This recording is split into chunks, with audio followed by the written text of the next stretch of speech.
Ya, setelah dikabarkan sempat hilang, Menteri Pertanian Syahrul Yassin Limpo akhirnya pulang ke tanah air selepas lawatan dinas dari Eropa. Di tengah kencangnya informasi telah menjadi tersangka kasus korupsi yang ditangani KPK, Mentan SYL malah melaporkan balik pimpinan lembaga anti rasuah atas dugaan pemerasan ke Polda Metro Jaya. Apakah benar ada aliran uang miliaran rupiah yang diserahkan Mentan SYL kepada pimpinan KPK untuk meredam kasus korupsinya? Sore ini kita akan membahasnya dengan peneliti ICW Kurnia Ramadana dan mantan pimpinan KPK Saud Situmorang. Selamat sore Bapak-Bapak. Selamat sore, Assalamualaikum Mbak Rifana. Ya, saya mau ke Mas Kurnia terlebih dahulu ya. Mas Kurnia, Menteri Pertanian Syahrul Yassin Limpo melaporkan pimpinan KPK ke Polda Metro Jaya atas dugaan pemerasan. Menurut ICW, apa motif Mentan SYL melaporkan ini? Ya, sebenarnya ada dua hal ya. Satu, proses tindak pidana korupsi yang diduga melibatkan Menteri Pertanian terkait dengan satu, pemerasan, dua, gratifikasi, dan tiga, tindak pidana pencucian uang perlu disampaikan secara terang benderang oleh KPK.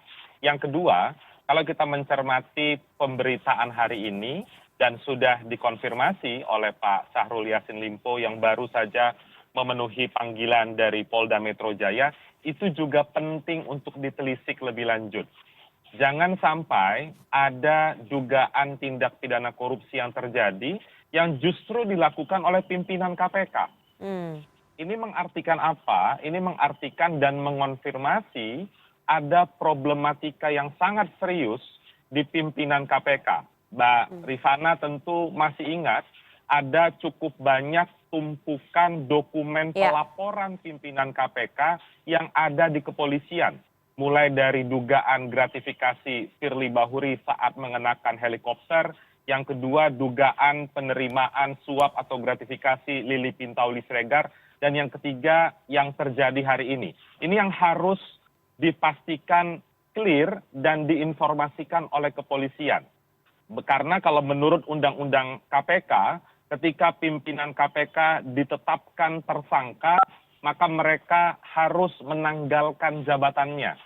Ini penting agar tidak ada potensi penyalahgunaan kewenangan di sana. Demikian, Mbak Rifana. Oke, Mas Kurnia, apakah tindakan Menteri Pertanian SYL melaporkan Ketua KPK Firly Bahuri ini Anda lihat sebagai bentuk perlawanan balik atas status tersangkanya di KPK? Iya, kalau memang benar ada tindak pidana korupsi berupa pemerasan di sana, tentu hal tersebut tidak juga menggugurkan proses hukum yang ada di KPK, karena itu dua hal yang berbeda. Maka dari itu, dua hal ini harus berjalan secara paralel. Di KPK menangani tindak pidana korupsi ada 2 dan 1 sangkaan tindak pidana pencucian uang, dan kepolisian harus menangani pemerasan secara clear. Bahkan kepolisian harus mengumumkan siapa sebenarnya pimpinan KPK yang diduga melakukan pemerasan kepada seorang penyelenggara negara, dalam hal ini Menteri Pertanian, agar publik tahu dan yang bersangkutan juga penting dalam hal kepastian hukum dan bagi publik supaya tidak mengganggu kerja-kerja pemberantasan korupsi. Jauh lebih baik terlapor tersebut diberhentikan sementara dari jabatan sebagai pimpinan KPK. Oke, baik. Demikian. Oke, Pak Saud, bagaimana kemudian Anda melihat dugaan pemerasan yang dilakukan pimpinan KPK Firly Bahuri ini? Apakah ini tuduhan yang cukup serius bagi KPK? Iya, tentu sangat serius dong. Pertama kalau kita tadi Kurnia sebutkan ada 3 case, ya memeras itu kasus yang mana gitu? Itu pertanyaan, ya kan? Jangan-jangan juga beda gitu loh. Ya, jadi artinya kalau ke satu begitu, nanti kedua begitu, ketiga seperti apa kalau ada 3 case ya. Jadi maksudnya pertanyaannya adalah KPK ini sekarang di bawah siapa sih? Oke. Ya enggak? Kan di bawah pemerintah. Terus dewasnya bagaimana? Apakah ini masih cerita nunggu-nunggu fasip lagi? Ini udah dilihat oleh publik. Supaya menjadi clear, kalau saya lihat di media kan itu surat panggilan dari Polda itu terhadap 2 nama itu kan Agustus ya. Agustus itu kok kita punya sensor nggak jalan gitu di KPK itu ada Agustus disebut-sebut. Apa nggak punya jaringan gitu? Katakanlah nggak punya koordinasi gitu ke Polda bahwa ada berita seperti itu. Dewas kan harusnya punya sensor. Sehingga kemudian harus proaktif menyelesaikan ini. Jadi artinya ini kalau surat kemarin nggak diungkap ke publik, juga kita nggak tahu nih. Wah ini ya inilah kalau pemberantasan korupsi berada di ruang-ruang gelap ya agak susah kita. Pemberantasan korupsi itu pertama harus transparan, Mbak Nana. Oke. Tapi ini menimbulkan kecurigaan nggak bahwa KPK kemudian bermain mata dan membuat deal dalam perkaranya Pak Mentan SYL ini?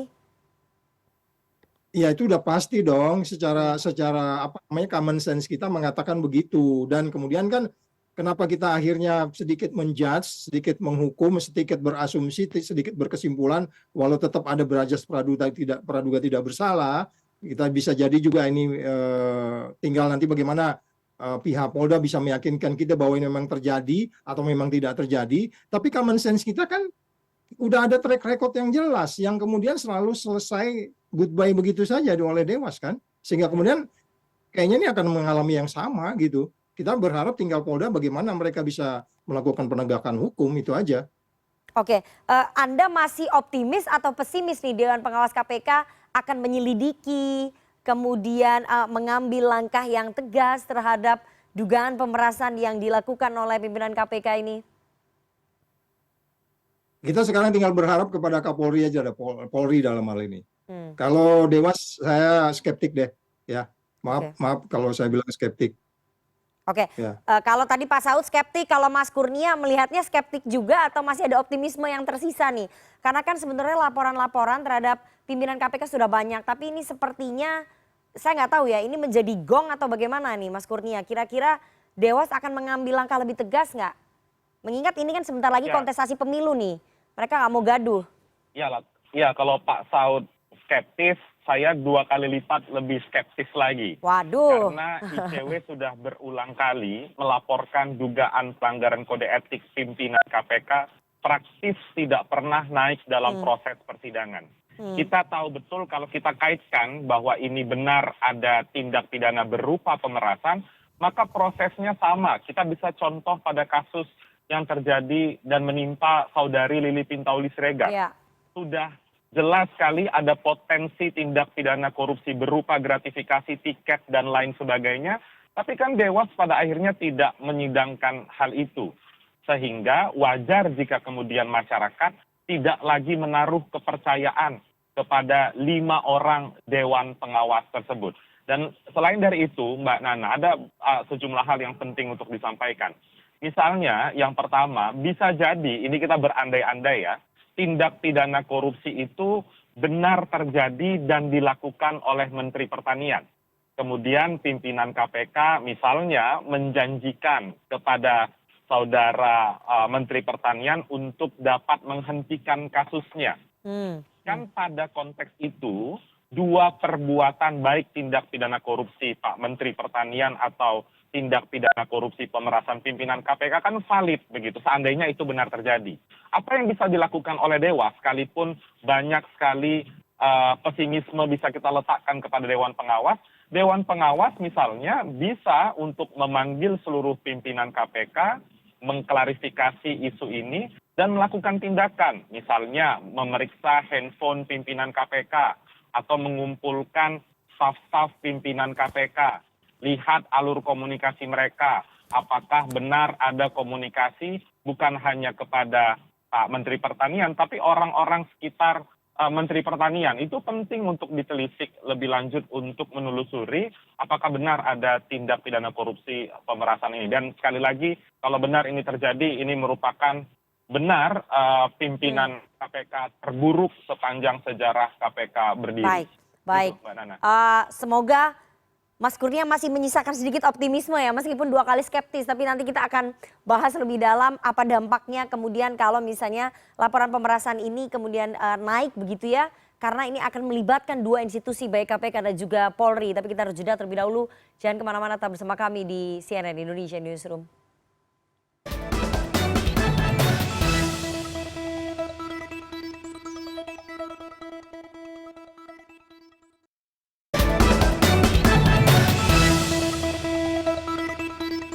Terima kasih Anda masih bersama kami di CNN Indonesia Newsroom dan kita akan lanjutkan perbincangan kita dengan dua orang narasumber, ada mantan pimpinan KPK Saud Situmorang dan peneliti ICW Kurnia Ramadana.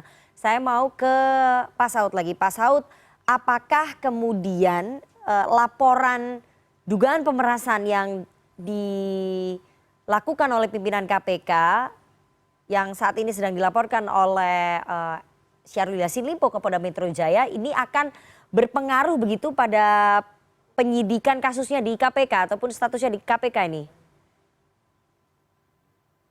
Oh ya enggak, itu kan terpisah. Oke. Tim penyidiknya aja beda. Yang satu penyidiknya di Polri, yang satu penyidiknya di KPK, itu berbeda gitu. Cuman kan ini menjadi lebih menarik kalau kita lihat, kalau terjadi ada interaksi berhubungan gitu ya, kan sudah dibilang langsung tidak langsung kan pimpinan KPK nggak boleh gitu. Terus kalau dia lewat lain kan itu tidak langsung, apalagi langsung umpamanya gitu ya. Jadi ini memang banyak kesalahan atau banyak hal yang perlu di-clearkan ini prosesnya gimana. Tadi Kurnia sudah menyebut bagaimana prosesnya, apakah lewat ajudan atau lewat sespim, sekretaris pimpinan dan lain-lain. Tapi saya pikir akan ada banyak cara yang bisa memungkinkan dia langsung tidak langsung berhubungan. Karena nggak mungkin ujuk-ujuk juga kan, datang terus melakukan sesuatu yang sifatnya berpotensi pemerasan dan seterusnya. Jadi ini kalau kembali ke pertanyaan Mbak Nana tadi, ini terpisah kok, timnya berbeda. Jadi tinggal bagaimana niat kita saja yang bagaimana untuk benar-benar bisa membersihkan perilaku korup di banyak institusi atau kepemimpinan di KPK belakangan ini. Oke, Pak Saud ya, kalau misalnya kemudian laporan dari Syahrul Yassin Limpo ini ditindaklanjuti ataupun dinaikkan dari penyelidikan ke penyidikan, artinya kan statusnya dari pimpinan KPK akan berubah ya menjadi tersangka. Apakah ini kemudian dikhawatirkan akan mengganggu soliditas hubungan antara Polri dengan KPK? Ini bisa terjadi ketegangan hubungan nggak nanti?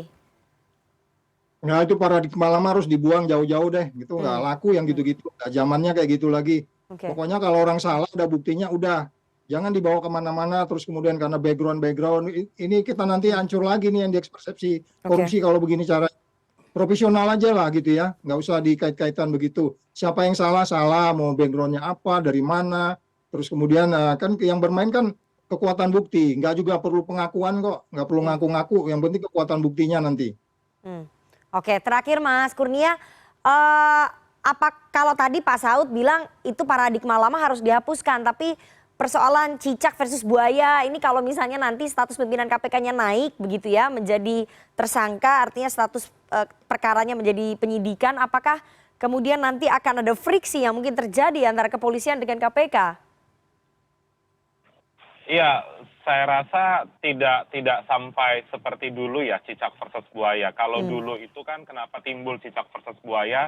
Karena banyak sekali tindakan dari pimpinan KPK yang dianggap publik sudah cukup baik, namun tiba-tiba ada pelaporan dugaan tindak pidana. Namun sekarang kan berbeda. Selain dari itu penting juga mengingatkan kepolisian jangan sampai status pelaporan ini tindakannya hanya gertak sambal saja. Karena selama ini juga sudah banyak laporan di kepolisian tapi tidak juga kunjung naik pada proses penyidikan. Maka dari itu ini mendorong juga kepada kepolisian agar profesional menangani ini dan jangan khawatir terkait dengan status pimpinan KPK karena publik juga tahu bagaimana rekam jejak pimpinan KPK yang penuh dengan permasalahan seperti saat ini, Mbak Nana. Oke, baik. Kita tunggu nanti bagaimana proses penyelidikan di Polda Metro Jaya terhadap laporan dugaan pemerasan yang dilakukan pimpinan KPK kepada Menteri Pertanian Syahrul Yassin Limpo, dan kita berharap bahwa proses penyidikan ataupun proses hukum terhadap Syahrul Yassin Limpo di KPK pada kasus korupsinya juga tetap berjalan. Jadi dua-duanya beriring ataupun seiring sejalan. Hukum harus ditegakkan kepada siapapun dan tidak boleh ada yang terpolitisasi begitu ya. Terima kasih sekali dua orang narasumber yang sudah bergabung. Ada peneliti ICW Kurnia Ramadana dan juga mantan pimpinan KPK Saud Situmorang. Sehat selalu Bapak-bapak. Terima kasih. Terima kasih Anda masih bersama kami di CNN Indonesia.